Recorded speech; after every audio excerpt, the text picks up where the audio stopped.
tavs komentārs par šodienas spēli 1-1 Latvija-Kipra? Nu, labi, ka izvilkām neizšķirtu. Protams, beigās gribējās arī uzvarēt. Bija mums momenti, mēģinājām šodien spēlēt, mēs to futbolu bija kļūdiņas, bet prieks par to, ka sākam spēlēt ar bumbu vairāk. Ir kur strādāt mums. Bet es domāju, ka pozitīva spēle, bet, protams, gribētos arī uzvarēt. Tā kā, ir ok. Kas no trenera dotā spēles plāna sanāca, kas nesanāca? Principā viņš prasīja, lai mēs no vārtiem izspēlējam, mēģinam spēlēt ar bumbu, nebaidamies kļūdīties. Un es domāju, ka tajā ziņā bija ok.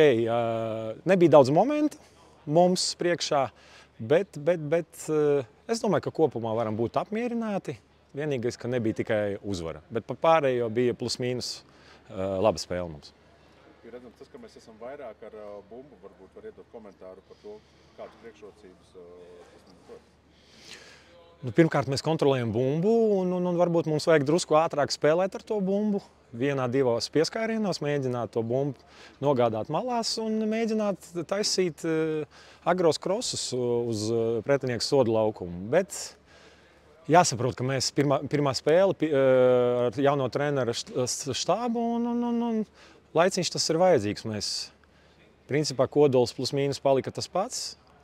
Atgriezās spēlētāji. Tā kā es domāju, ka vajag laiciņu un jābūt viss ok, jo treniņos var redzēt attieksmi pret futbolu un tikai viss ar pozitīvo noti. Un kādu komentāru atnākušajiem faniem varēja brīžam dzirdēt, ka iet? Liels paldies faniem, pirmkārt, kuri atbrauc šovakar uz stadionu. Mēs jūs dzirdējām, un vienā malā, otrajā. Un paldies tiem cilvēkiem, kuri atbalsta mūs pie televizoriem vai ekrāniem. Tie cilvēki, kuri atbalsta no sirds, liels paldies viņiem visiem. Paldies tev, liels!